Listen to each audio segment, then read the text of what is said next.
Tara Stewart.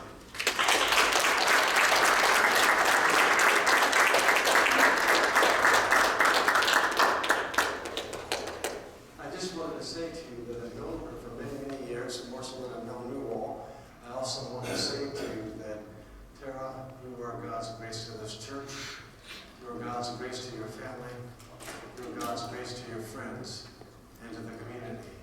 And I am so, and we are so thankful that you would accept the invitation to come and to enlighten us, to feed our souls, to feed our minds. And I'm just thankful for you. I'm honored to be here to speak. Good morning, everybody. Good morning. I'm Tara, as he just said. I'm 24. I'm a student. I don't come as an expert. I don't come as somebody who claims to have all the answers. I don't represent a facility, but I have been employed as a mental health professional for a little bit over a year. I work with the acute mentally ill. So what you would, think of when you think of the classic psych ward, that's where I'm working. Obviously, we've all been faced the past few years with mental health, whether we would like that to be a conscious effort or not. It's been a conversation, and it's been difficult to navigate, uniquely for everybody. It doesn't look the same for anybody. It doesn't look the same person to person. Two people can have the same exact issue going on. It's not going to look the same. They're not going to cope the same. It's just not going to be the same. Navigating it has been, in this community alone has been very difficult. There's been many repercussions of untreated mental illness that have ultimately taken lives, altered lives, destroyed things. It's an issue that can no longer go unnoticed, pushed away, pushed back. It can't. It's here. 1 in 5 Americans will be diagnosed with a mental illness. 1 in 6 young people have experienced a depressive episode, and suicide is the leading cause of death in America. 1 in 20 Americans have lived with a serious mental illness. That's going to be things like bipolar disorder, schizophrenia, extreme depression, extreme anxiety. No one enjoys living an unstable life. So to preface just all of it, judgment needs to leave the conversation. It can't remain. You can't look at somebody and say, well, you're just lazy. You don't have a job, so you're lazy. You don't do things, the way society asks you to, so you're just lazy. Lazy is overused. It's misunderstood. Nobody enjoys compromising their own life. The person that you see on the street asking for a few dollars, they didn't get there because they're lazy. They didn't get there because they lack work ethic. They got there from an extreme lack of compassion, whether that was in their childhood, in their adulthood. You truly never know what somebody is going through. There is never a time where you should look at somebody and say, well, they just didn't do it correctly. It's just not true. There is simply not anybody who is willing to compromise their living situation or their safety or the safety of others simply because they just don't care, they're just lazy. And while, you may have heard that before, don't call a homeless person or an addict or anything like that lazy, and then you hear people say, yeah, well, most people. That's true for most people. No, that's true for all people. It's just simply not true, and it's harmful to assume that people are doing things because they just don't care or they're lazy. I've said the word lazy maybe 35 times now, but it's true, and it's something that I hear often, and it's something that I hear from the people that I take care of consistently, that they are branded as just unable to do what society asks them to do. They're looked at as just, well, they should have tried harder, they should have done more, they should have went to school. It's just not how it works. It's not how it works. And the one thing I consistently hear from people that I take care of, this is people who are at their lowest. A lot of them are unfortunately there because they have decided they wanted to take their life. They've done things to ultimately complete that, and they have told me that, all I hear from everybody is what I'm doing wrong and why I'm not up to par with society. So next time you look around and you see somebody like, oh, why are they doing that? Especially people at their lowest, addicts, people These people are not doing this as a character flaw. Addiction, mental illness, it is simply not a character flaw. The people who can't get out of bed, they can't take care of themselves, the people that you see on the street that are disheveled, that are just down on their luck, as we like to say, that's not a choice. You can say every day that that's a conscious choice. You get up, you choose not to take care of yourself, you choose not to get a job. It's not a choice. It's not. It's a state of mind that ultimately is not something that people can just wish away or work away or gain a work ethic and forget about it. That's like asking somebody who wears glasses to just stop wearing glasses.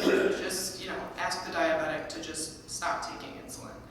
You can't just ask people to stop being the way that they are. Mental illness is just as prevalent and serious as physical illness. It's just as debilitating. It's just as impactful. It's just as horrendous as physical illness can be.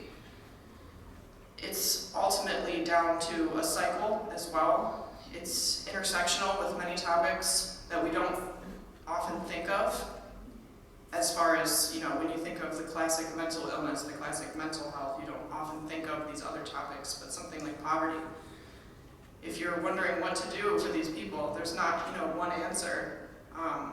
But advocacy is always your best bet.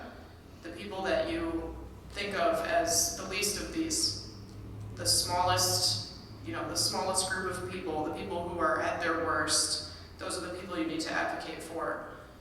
So to essentially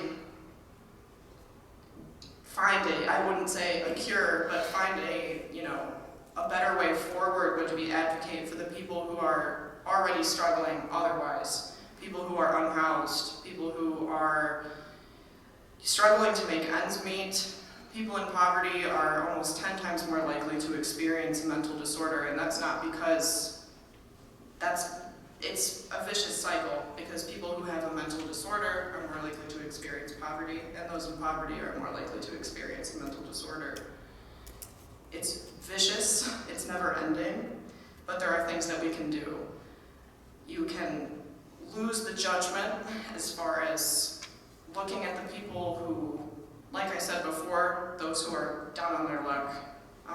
The person asking for a few dollars, even if you don't want to give them your money, whatever you may think, there's no reason to look away from them. There's no reason to ignore them. That's a human being. I've talked to many homeless people just doing the job that I do, and they see that. They're not just, crazy people who are just lost and, not worth your time. Those are going to be the people that teach you just the things that nobody else can. I've learned so much from people who have spent 95% of their life on the streets, people who grew up with nothing, people who grew up as a drug runner for their own parents, people who grew up in just conditions that many of us could never imagine. Those are the people that I've learned the most from. In just the weirdest of ways, but ultimately the best of ways as well. John 7:24 says, "Look beneath the surface so you can judge correctly." It's ultimately true. You never know what somebody is going through. You never know what somebody's going through, even if they are telling you what they are going through. You can't be inside of their head. You can't walk in their shoes. People tell you to, don't say anything until you walk a mile in their shoes. As much as we love to think we can do that mentally, we can't. You will never know. It could be your sibling, it could be your friend, it could be your peer, it could be somebody sitting in the congregation right now. They're telling you that they're okay, they're telling you that they have it handled, but they may go home and be in complete and utter despair. That's why mental health starts with the smallest things. There are a countless number of individuals that I work with that have told me that they've never heard things such as "your life matters." You deserve to be here. You deserve safety. You deserve boundaries. You deserve to be treated like a human being. And these are 30, 40, 50-year-old individuals that have never heard this. Never. I've had people break down right in front of me simply from hearing, "You don't deserve to feel this way. You don't deserve to be in pain. You don't deserve to consistently think of your wrongs and never anything else." Because that's what these people are essentially told. And we can't look at mental illness as an outside issue either. I think with the 24/7 news cycle, with the things that happen, things like that, we often think of as, what can we do? It's out there, but it's outside of me. It's happening in society. I want to do something, but it doesn't have anything to do with me. I just want to help. But it's not true. You have an impact on the people around you every single day, with the language that you use, with the way that you speak to people, with the way that you approach strangers, with the way that you approach people who have less than you, with people who experience less than you, whether that be the LGBTQ community, whether that be, honestly, it goes so far. There are so many intersections as far as who you can include. It really entails radical inclusivity. Honestly, the answer is radical inclusivity. Everybody needs to be included in the conversation. Everybody needs to be included in your willingness to care. Everybody needs to be everybody. There should not be people like, for instance, addicts. We oftentimes with addiction, the repercussions are great and they are terrible, and we quickly want to say they're selfish. They chose drugs over their children. They chose drugs over their job. They chose drugs over, but did they? I mean, does anybody really want to do that? Is anybody having fun really doing that? Because I've spoken to them, many of them, they're not. They hate it just as much as everybody else hates watching it. So telling somebody or casting judgment on somebody by saying, like, how could they do that? They're so selfish. It's just such a selfish way of life. Maybe, but they're not having a good time. Maybe it may be looked at as selfish, it's only benefiting them, but is it really benefiting them? Is anything like that benefiting anybody? We will get nowhere at all by casting judgment on others. A consistent issue is that people are facing while they're at their worst is the lack of compassion and the just lack of understanding from their peers. To be a little bit more niche as far as mental illness, I know we've all heard the term, oh, they're so bipolar. They're so bipolar. That does not mean mood swings. Bipolar disorder actually has nothing to do with mood swings. Many people are surprised to hear this because as a society, we've just thrown these words around. We hear them, we throw them around, and people are listening. There are people that you encounter every single day who have been seriously diagnosed with this and deal with it on a daily basis. While that's not a standalone, bipolar is not the only one. Bipolar is a series of mania and depression. It has nothing to do with being angry and then being sad and then being happy, and then that's not bipolar. That's just one example of the many things that are thrown around and misunderstood that people are listening to. People hear everything that you say. Children hear what you say, especially in spaces like this.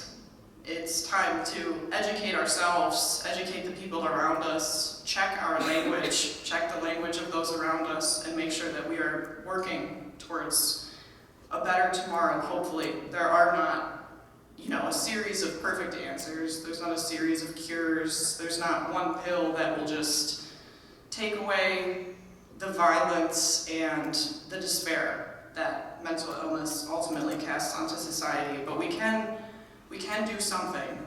And by including people, by opening the conversation, by losing judgment towards the topic as a whole, I mean, when I tell people what my job is, oftentimes people just, I don't even know how to explain the face that they make. Usually it's like, just, ew. Like, I don't want to hear about it. I don't want to talk about it. It's too difficult. It's too hard to hear. And I will say, yes, I do have many graphic stories that I will not be sharing up here, so that might be my fault.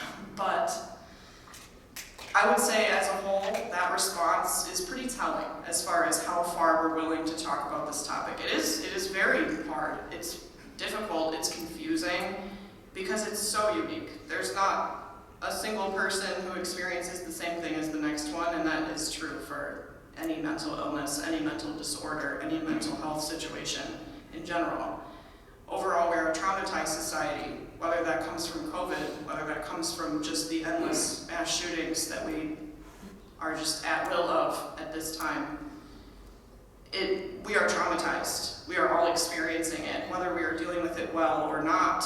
We are not very different from the individuals that we cast as just crazy, which is another term that I would really love to see die down. We don't use it in the facility that I work at. It's not nice, but it's also just not true. You wouldn't say something, derogative or rude to somebody who's struggling with cancer, or somebody who's struggling with diabetes, or anything like that. You wouldn't just be like, oh, that's weird. That's a flaw of theirs. You wouldn't say it, so there's no reason to say it about somebody who's struggling mentally. Your brain is one of the largest organs in your body. People can't just switch it on and off. They can't just control it. But ultimately, nobody enjoys living an unstable life. There is nobody who wants to live in a cycle of not being able to do for themselves, or acting in a way that gets them in trouble, or frequenting the legal system, or frequenting hospitals. Nobody wants to live that way. That is a very big thing that I think needs to be addressed, is that many people want to believe that people are doing this on purpose. They're not on purpose in the sense that people are believing like, oh, they're just faking it, but I think that there is a lot of misunderstanding as far as willpower. You can't just will yourself out of depression. Depression may just look like, a bad day to you, to someone else. That's their life. That's how they feel every day. Imagine the worst you've ever felt in your entire life, multiply it by 12, and it's every day for some people. These people are not lazy. Like I said before, lazy needs to leave your vocabulary, honestly. It's just simply not a thing. There is just no room for deciding that somebody is less than you because they function differently. That can be true in many facets, but especially with mental illness. There is just such a great misunderstanding with these people. People like to resort to calling them violent, or just too much to handle. People cast them out of their families, speak to them like they're a child that does not understand, speak to them like they're not in reality. And while yes, there are mental illnesses that cause a break in reality, many of these people are able to be stable again and should be spoken to and regarded as an individual just like you. There really isn't some big answer to anything, but I feel that there is hope as far as progress moving forward. I found a quote while I was piecing this together. It says, "Do not look forward with fear or back with anger, but around in awareness." You can't change what mental illness has impacted society, how it has impacted society today. There is no reason to be afraid. We've already experienced it. There's no reason to look back and be mad and say, well, why did this happen? Why is this happening to me? Why is this happening to us? But around in awareness, you can look around at the people around you now, and you can help them now. You can ask people how they are. You can check in with everybody around you. You can educate yourself. If you feel that you do not know about mental illness, you don't know about these things, Google it. As much as that seems cliche and just like, I don't know, something that somebody would say, just look it up. It can be ultimately very useful. At the tip of your fingers is a world of information. If there's something that you're not understanding as far as why somebody is acting a certain way, look it up. Ask a professional. Ask your doctor. Ask someone. But don't just assume. Don't assume. Don't use judgment. There is no room for that, and it is ultimately making it worse. People are coming in to facilities that are for mental health, and they are saying, nobody in my life is willing to hear me out anymore. They don't want to hear this anymore. I say the same things all the time, and they don't want to hear it. Because ultimately people believe that they should be doing something differently. It's their fault. It's their flaw. It's their lack of effort. It's, ABC. Whatever you name it, these people have been told that they're doing something wrong and that it's on them to fix it. But it's not true. We have to help these people just as we've helped the least of these in every situation. So above all else, if not nothing else from this entire conversation, advocate. If you hear people speaking lowly of those who struggle, confront it as much as you can. It's important, because unchecked language leads to violence in many ways. Just as, mental health also looks like topics such as racism, homophobism, sexism. It looks the same across the board. You can't allow language, like openly racist language, openly homophobic language, to just be around you. It ultimately leads to violence, and it increases the rates of mental illness. It can't continue. It can't. We're in a crisis, as we all know, I'm sure. Everybody has heard it at least once. We're in a mental health crisis. I mean, we're seeing the effects of it. There's violence everywhere. There's, just absolute chaos almost everywhere. We hear about it every day on the news. We hear about it everywhere that we go. It simply can't continue. We can't continue to just say, well, what do we do? I don't know. There's nothing we can do. I don't know anyone like that. I don't know what to do. I can't do anything. That's too big of an issue for me. It starts in the smallest things. It starts with, don't yell at that fast food worker that got the order wrong. There's no reason to yell at them. You have no idea what's going on. They could have just lost a parent. They could have, they could be struggling with anything. There's no reason to, shout at the person in traffic that cut you off. There's no reason to, snap at people in public that you don't know. And like I said before, there's no reason to look at a homeless person and just keep walking while they're talking to you. We've all had it happen. You walk in a city street, somebody comes up to you, they're rambling, they're not making sense, or maybe they are, and you're just really not here for the social aspect of it. But the least you could do is look them in the face and smile, because you'd be surprised how many of these people are spit on, fully spit on, just because they are asking for money. And I mean, that should disturb everybody. That should disturb everybody. These are people, they may be struggling, they may be causing problems, sure, as we all do, honestly. Everybody has their problems, everybody hurts people. So to stand here and say that, mentally ill people are the problem themselves, mentally stable people doing nothing is just as much as an issue. You cannot continue to pretend that it is outside of your own family or outside of your own life or out of your grasp.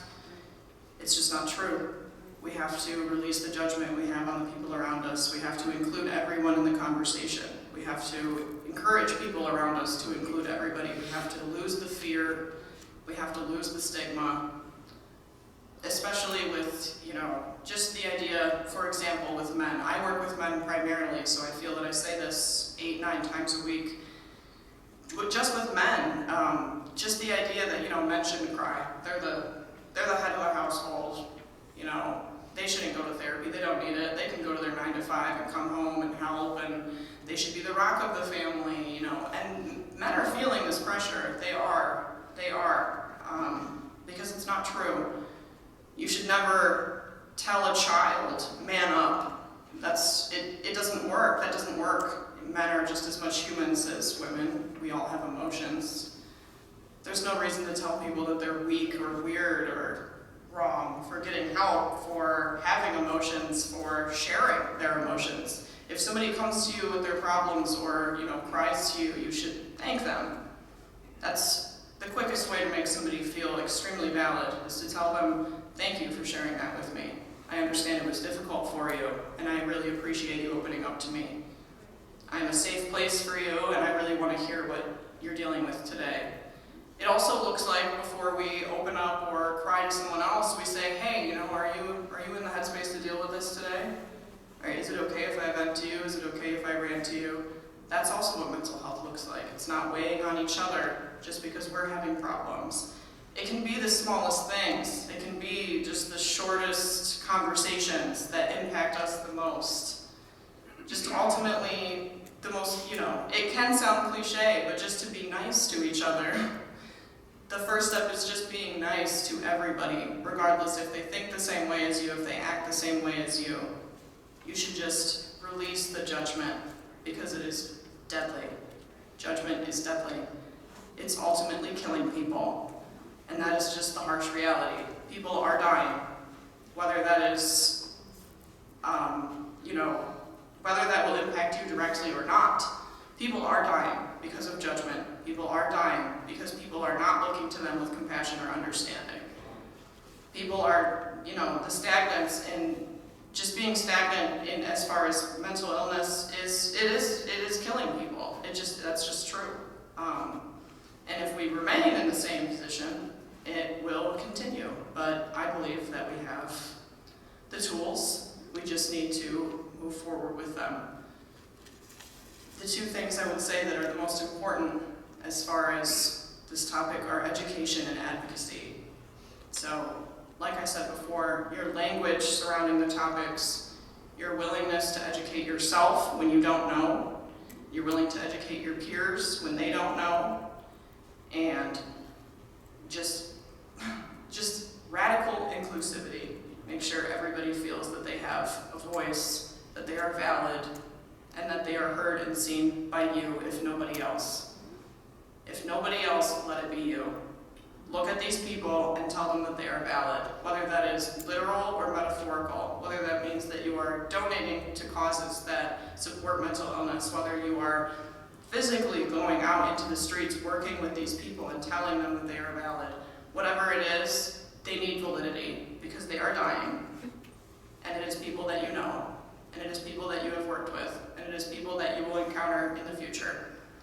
It is here, it is happening, and it needs to be addressed.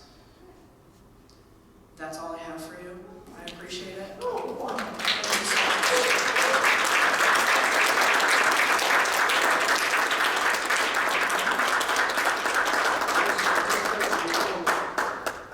Dara, I want to thank you on behalf of this congregation. Thank you for challenging us to be better, to do better, and to take our faith and to attach action to that faith so that what you've said to us this morning, we will respond with vigor and with non-judgment and with compassion and the willingness and determination to go in places we've never gone before.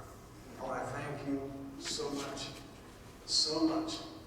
I'm so proud of you, so thankful.